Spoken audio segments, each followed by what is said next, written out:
옆에 분과 인사하십시다. 참 잘 오셨습니다. 집사님 복 있습니다. 권사님 복 있습니다. 장로님 복 있습니다. 나는 복 있는 사람입니다. 할렐루야. 하나님은 살아계십니다. 살아계신 하나님께서 오늘 또 우리에게 말씀하시고 은혜와 복을 허락하시는 줄로 믿습니다. 예수님께서 십자가에 죽으실 때 제자들에게 아주 충격적인 일이 되었습니다. 그때 예수님께서 죽으실 때에 제자들은 자신의 위치를 잃어버리고 뿔뿔이 흩어질 수밖에 없었습니다.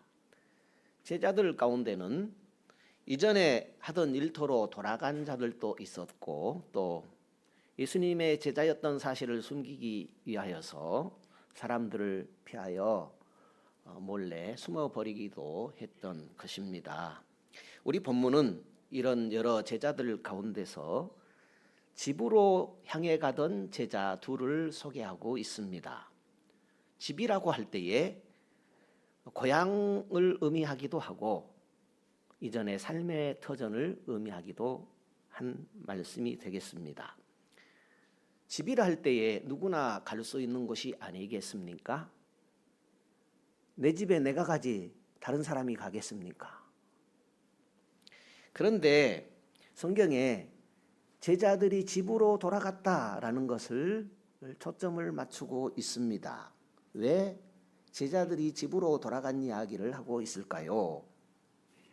어떤 의미에서 볼 때에 집을 나가가지고 집으로 돌아가지 않는 것이 더 문제가 되어지지 않습니까? 집으로 돌아가는데 뭐 문제 될 것이 있겠습니까? 집으로 돌아간다면 좋은 일이 아니겠습니까? 그런데 고향으로 집으로 돌아가는 제자들에게 예수님께서 찾아오신 것입니다. 부활하신 예수님께서 찾아오셨습니다. 예수님을 만난 제자들은 집으로 향하던 발걸음을 다시 되돌릴 수밖에 없었습니다. 예수님께서 고향으로 돌아가려던 그 발걸음을 막으신 것입니다. 그렇다면 왜 예수님께서는 집으로 다시 되돌아가는 제자들의 발걸음을 막으셔서 그들의 발걸음을 되돌리셨던 것일까요? 그리고 제자들이 결국 고향으로 향하던 발걸음을 되돌려서 다시 예루살렘으로 되돌아갔던 이유는 무엇일까요? 제자들은 3년 반이나 예수님과 함께 했지요. 예수님의 가르침을 배우고 예수님께 사역을 배우고 공적 삶을 살았습니다. 그런 제자들이 왜 집으로 돌아가야만 했을까요? 우리 잘 알고 있죠. 제자들이 집으로 발걸음을 향할 수밖에 없었던 것은 예수님의 고난과 십자가의 죽음을 보면서 실망하고 낙심할 수밖에 없었기 때문입니다. 이제 예수님이 죽어버렸으니 예수님에 대한 더 이상의 기대를 할 수 없었기 때문에 집으로 돌아갈 수밖에 없었습니다. 예수님이 돌아가셨으니 이제는 더 이상 예루살렘에 머물 이유가 없어서 더 이상 집으로 돌아가는 일밖에는, 삶의 터전으로 돌아가는 일밖에는 다른 도리가 없었던 것입니다. 평소 예수님께서 말씀하셨던 예수님의 죽으심과 부활에 대한 믿음이라도 아주 컸다면 모르겠습니다. 그렇지만 그 믿음마저도 얼마나 있었겠습니까? 그러니 돌아갈 수밖에 없었던 것입니다. 그렇습니다. 예수님의 십자가의 죽으심과 부활에 대한 신앙이 없는 사람들은 집으로 돌아갈 수밖에 없습니다. 예수님도 버리고 사명도 버리고 자기 집으로 돌아갈 수밖에 없었을 것입니다. 그런데 집으로 돌아가면 그동안의 믿음은 무엇이 되겠습니까? 집으로 돌아가 버려면 그동안의 믿음은 헛것이라는 증거가 되고 말 것입니다. 믿음이란 무엇입니까? 지금 예수님과 내가 어떤 관계에 있는가 하는 것이 믿음입니다. 믿음은 지금 내가 예수님을 믿고 있는가 하는 것이 믿음입니다. 부활하신 예수님의 제자들을 찾아오신 것은 믿음을 주시기 위해서 찾아오셨습니다. 성경을 보실까요? 누가복음 24장에 32절에 보면 저희가 서로 말하되 길에서 우리에게 말씀하시고 우리에게 성경을 풀어주실 때에 우리 속에서 마음이 뜨겁지 아니하더냐. 예수님을 엠마오 도상에서 만났던 두 제자가 서로 예수님을 만난 후에 깨닫고 난 후에 주고받는 이야기입니다. 엠마오 길에 제자들에게 부활하신 예수님께서 나타나셔서 이런 말씀을 하셨죠. 그게 앞부분을 좀 보셔야 되는데 24장 13절입니다. 제가 조금 부연해 드리도록 하겠습니다. 엠마오 길로, 그러니까 예수님께서 십자가에 달리시고 죽어버리자 이제 뿔뿔이 흩어졌던 제자들 가운데서는 이제 엠마오 길로 향하여 고향길에 가는 제자들이 있었습니다. 그 제자들에 대한 이야기죠. 13절에 보게 되면 그날에 제가 읽어 드리겠습니다. 그날에 저희 중 둘이 예루살렘에서 25리 되는 엠마오라 하는 촌으로 가면서 이 모든 된 일을 서로 이야기하더라. 저희가 서로 이야기하며 문호할 때에 예수께서 가까이 이르러 저희와 동행하시나 저희의 눈이 가리워져서 그인 줄 예수님인 줄 알아보지 못하거늘 예수께서 이르시되 너희가 길 가면서 서로 주고받는 이야기가 무엇이냐 하시니 두 사람이 슬픈 빛을 띠고 머물러 서더라. 그 한 사람인 글로바라 하는 자가 대답하여 가로되 당신이 예루살렘에 우거하면서 그일 거기서 된 일을 홀로 알지 못하느뇨? 가라사대 무슨 일이뇨? 가로되 나사렛 예수의 일이니 그는 하나님과 모든 백성 앞에서 말과 일에 능하신 선지 자연을 우리 대사장들과 관원들이 사형 판결에 넘겨주어 십자가에 못 박았느니라. 우리는 이 사람이 이스라엘을 구속할 자라고 바랐노라. 이뿐 아니라 이 일에 된 지가 사흘째요. 우리 또한 우리 중에 어떤 여자들이 우리로 놀라게 하였으니 이는 저희가 새벽에 무덤에 갔다가 그의 시체는 보지 못하고 와서 그가 살으셨다는 천사들의 나타남을 보았다 함이라. 또 우리와 함께한 자 중에 두 사람이 무덤에 가 과연 여자들이 말한 바와 같음을 보았으나 예수는 보지 못하였느니라 하였거늘. 이제 이런 이야기를 주고받는 가운데 예수님을 뭐랄까요? 결국 깨닫게 되는 그런 내용입니다. 좀 더 보면 25절에 가라사대 미련하고 선지자들의 말한 모든 것을 마음에 더디 믿는 자들이 지금 예수님께서 말을 하는 거예요. 이 두 제자에게 그리스도가 이런 고난을 받고 자기의 영광에 들어가야 할 것이 아니냐 하시고 이에 모세와 및 여러 선지자의 글로 시작하여 모든 성경에 쓴 자기에 관한 예수에 관한 것을 자세히 두 제자에게 예수님께서 설명하여 줬다라는 그런 이야기입니다.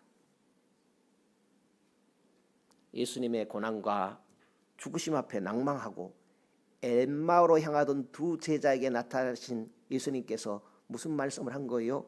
예수님께서 왜 이런 고난을 받고 십자가의 죽으심이 필요했는지를 옛적의 선지자들이 말한 성경을 들어서 풀이를 해 주었어요. 풀이를 해 주었을 때에 두 제자의 마음에 뜨거운 믿음이 찾아왔어요. 마음이 뜨겁다라는 것은 뜨거운 믿음이 생겨났다라는 것입니다. 그러니까 그 제자들이 고향으로 가던 발걸음을 돌이켜서 예루살렘으로 향하게 되었다라는 그런 이야기입니다. 그런데 제자들이 가던 발걸음을 돌이킨 것은 예수님을 만난 것이기도 하지만은 예수님은 사라졌거든요. 무엇이에요? 믿음입니다. 믿음. 예수님을 만나면 무엇이 생겨나요? 믿음이 생겨납니다. 그 믿음이 고향으로 가던 길을 되돌려서 다시 예루살렘으로 가게 했다라는 그런 이야기입니다. 왜요? 그것은 예수님의 부활을 믿었기 때문입니다. 오늘 우리들도 마찬가지입니다. 우리 믿음의 뿌리는 뭐예요? 예수님의 부활입니다. 예수님이 부활하지 않았다면, 우리도 부활하지 않는다면 무슨 믿음이 필요하겠습니까? 우리는 반드시 부활합니다. 예수님이 부활했던 것처럼 우리도 반드시 부활합니다. 그래서 우리가 예수님을 믿는 것입니다.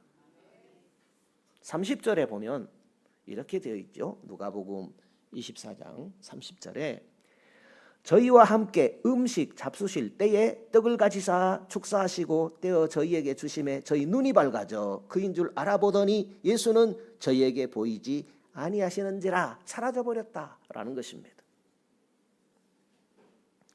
예수님의 죽으심에 더 이상 아무런 소망이 없다고 낙심한 제자들에게 나타나신 예수님께서는 그들과 함께 유하며, 왜냐하면 깜짝 놀랄 말씀을 해주시니까 오늘 우리와 헤어지지 말고 같이 있어주세요 했더니 예수님께서 같이 있으면서 그 밤에 어떤 일을 행하신 거예요. 어떤 일을 행하셨는가? 생전에 떡을 떼시며 함께 하셨던 그 행동을 다시 한 거예요. 그랬더니 눈이 떠져버린 거예요. 영안이 열려버린 거예요. 예수님인 줄 알아보게 된 것입니다. 그래서 그렇게 다시 살아나신 예수님, 다시 부활하신 예수님을 고향으로 돌아가던 두 제자에게 예수님께서 믿도록 해 주신 것입니다. 제자들이 예수님께서 떡을 떼어 주시는 그 모습을 보는 순간 예수님임을 깨닫게 되었고, 그 순간 예수님은 그들 앞에서 사라져 버렸습니다. 그렇습니다. 눈이 열리면 볼 것을 보게 됩니다. 눈이 열려야 합니다. 예수님인 줄 아는 눈이 열려야 변화가 일어납니다. 눈이 열려 예수님을 확신하게 된 제자들은 다시 예루살렘으로 믿음의 발걸음을 옮길 수밖에 없었습니다. 성도 여러분, 우리도 눈이 열리면 예수님을 더 알면 더 믿고 더 확신으로 나아가게 될 것입니다. 제자들이 이제 예루살렘으로 되돌아가게 되었지요. 예수님을 만난 제자들의 가슴 속에 실망과 낙심의 감정은 다 사라져 버렸습니다. 오히려 예수님의 부활을 체험했기 때문에 이제 더 힘찬 발걸음을 예루살렘을 향하여서 걸어나갈 수 있었던 것입니다. 예루살렘에 도착했습니다. 자기들만이 아니라 부활하신 예수님을 만난 다른 제자들도 와 있었던 것입니다. 이들은 모두 일터에서 집으로 향하던 그 발걸음에서 다시 주님과 함께 했던 장소 예루살렘으로 되돌아온 자들이었습니다. 이 사람들이 되돌아온 이유가 무엇입니까? 그것은 다시 사명을 감당할 이유를 찾았습니다. 제자들에게 다시 기회가 생겼습니다. 할 수 있다. 내가 다시 할 수 있다. 소망을 갖게 되었습니다. 지금 시대도 집으로 가는 사람, 그리고 집에서 나오지 않는 사람들이 너무나 많이 있습니다. 이유가 무엇이 있습니까? 실망하기 때문입니다. 시험에 빠지기 때문입니다. 교회에는 다양한 사람들이 모이지 않습니까? 내 생각과 다른 그런 경우들을 만날 수밖에 없죠. 그때에 실망하고 시험에 들 이유들이 생겨나게 되는 것입니다. 또 교회 다니다 보게 되면 의욕과 믿음을 잃어버릴 수 있습니다. 교회 다닌다고 의욕과 믿음이 계속해서 생겨난 것이 아니라 오히려 잃어버릴 수도 있는 것입니다. 처음 믿을 때는 열정을 갖고 신앙을 시작하게 되죠. 그렇지만 시간이 지남에 따라서 계속해서 신앙이 빠른 속도로 발전하는 것만은 아니기 때문입니다. 그때에 믿음을 상실하기가 쉬운 것입니다. 남들도 집에 가는데 왜 나만 있어야 되느냐 하며 덩달아서 집으로 돌아가는 사람들도 있는 것입니다. 왜요? 마귀가 일하기 때문입니다. 하나님만 일하는 것이 아니라 마귀도 일하기 때문입니다. 우리가 실망하고 낙심하여 집에 돌아가도록 미혹하는 존재가 마귀라는 존재입니다. 마귀는 우리가 의욕을 잃어버리고 믿음이 떨어져서 복음을 위하여 헌신하지 못하도록 의욕을 상실하도록 부추기는 존재가 마귀입니다. 마귀는 다 집으로 가는데 왜 나만 남아있어 하며 군중 심리에 휩쓸리도록 하는 미혹하는 존재가 바로 마귀라는 사실입니다. 그렇다면 나는, 여러분은 지금 어디를 향하고 있습니까? 더 교회를 향하고 있습니까? 더 교회 깊숙이 들어가고 있습니까? 아니면 남들도 다 집으로 가는데 나도 가야지 하며 덩달아 움직이지는 않으십니까? 신앙이라고 할 때에 그것은 속도가 아니라 방향입니다. 신앙은 뭐라고요? 방향입니다. 신앙 생활이라고 하죠. 신앙은 생활이 있습니다. 그래서 신앙 생활입니다. 신앙 생활을 여러 가지로 표현할 수 있는데 신앙 생활을 회개 생활이라고 할 수도 있고 또 예수 닮아가는 생활이라고도 할 수 있고 또 다른 표현으로는 성화 생활 이렇게도 표현할 수 있고 또 다르게는 거룩 생활 이렇게도 표현할 수 있죠. 신앙은 뭐가 있어요? 생활이 있어요. 처음에는 주님이 내 목숨보다 귀하다 이렇게 고백하고 신앙생활을 시작하지만 신앙생활이 어찌 그리 고백만큼 잘 되어집니까? 고백만큼 쉽게 변화되지 않는 나의 신앙의 모습을 볼 수밖에 없지요. 예수 믿기 시작한 지 꽤 지난 것 같지만 되돌아보게 되면 변한 것이 없는 것 같아요. 어떤 목사님의 말을 빌리면 신앙이 병아리 눈물만큼 변한답니다. 병아리 눈물. 그러니까 변한지 안 변한지도 모르는 게 신앙생활일 수 있다는 거죠. 어떤 가까운 친구는 말하기를 불신자나 신자나 똑같던데 이런 말을 들을 때 어떤 마음을 가질 수 있겠습니까? 성도 여러분, 그러나 우리는 그럴지라도 주님을 놓치지 말아야 할 것입니다. 바울은 이렇게 말했습니다. 갈라디아서 2장 20절에 내가 그리스도와 함께 십자가에 못 박혔나니 그런즉 이제는 내가 산 것이 아니요 오직 내 안에 그리스도께서 사신 것이라. 이제 내가 육체 가운데 사는 것은 나를 사랑하사 나를 위하여 자기 몸을 버리신 하나님의 아들을 믿는 믿음 안에서 사는 것이다. 이런 고백을 했습니다. 이 고백은 사도 바울만의 고백이 아니라 모든 믿는 자들의 고백이 되어야 하지 않겠습니까? 내 안에 예수 그리스도가 사신다는 그런 믿음으로 사는 것, 나와 함께 예수 그리스도가 사신다는 그런 믿음으로 사는 것이 믿는 사람들의 믿음이어야 한다라는 것이죠. 우리 옛사람은 이미 십자가에서 청산되어 버렸습니다. 옛사람은 이미 청산된 것입니다. 옛사람이 무엇입니까? 옛사람은 죄의 사람 또 사망의 사람입니다. 옛사람 사망의 사람이 예수님의 십자가에서 청산이 되어져 버렸습니다. 무슨 이야기입니까? 예수님 때문에 도저히 청산될 수 없는 지옥 형벌에서 구원받는 하나님의 자녀, 하나님의 백성이 되어졌다라는 사실입니다. 그러니 어찌 예수님을 떠날 수가 있겠습니까? 우리는 세상 끝날까지 예수님을 붙들고 살아가는 귀한 존재가 되었습니다. 그러니 신앙생활하면서 내 삶 가운데 있는 병아리 눈물만한 그런 변화다 할지라도 하나님께 감사하고 흔들림 없는 그런 신앙으로 나가야 하겠습니다. 성도 여러분, 우리가 최후 승리하는 영화로운 혼인잔치를 기대하며 믿음의 승리자가 되어야 합니다. 예수 그리스도는 분명히 부활하셨고 우리도 영생 부활할 것을 믿기 때문에 예수 그리스도를 변함없이 믿어야 합니다.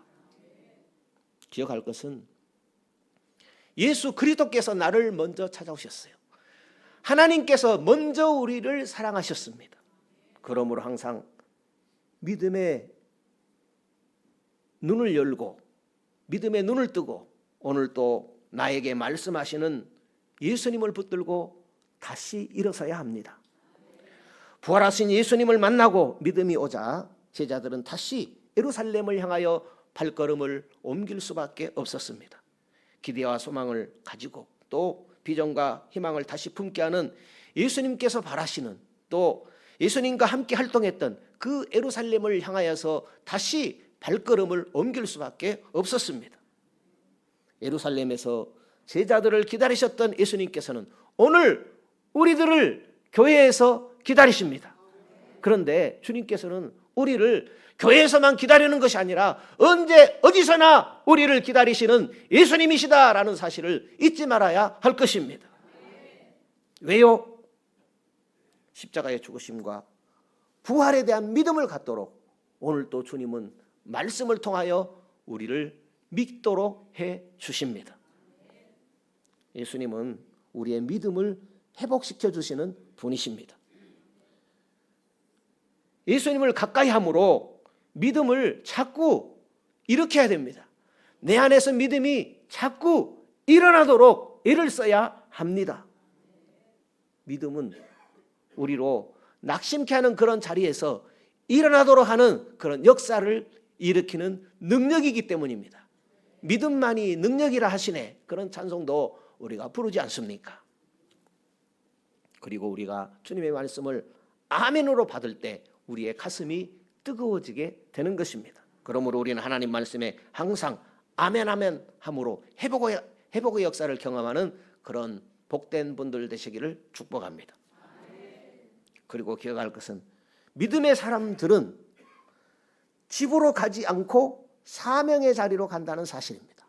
믿음은 우리를 사명의 자리로 인도합니다.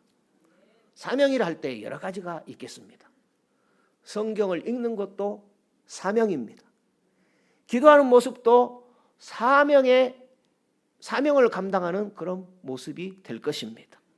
하나님께서는 우리에게 금보다 귀한 믿음을 주셨습니다. 가장 귀한 그 믿음을 늘 구하시기를 바랍니다. 그래서 믿음에 굳게 서서 사명의 자리로 나아가서 주께서 맡기신 직분에 충성 다하는 복된 성도 되십시다.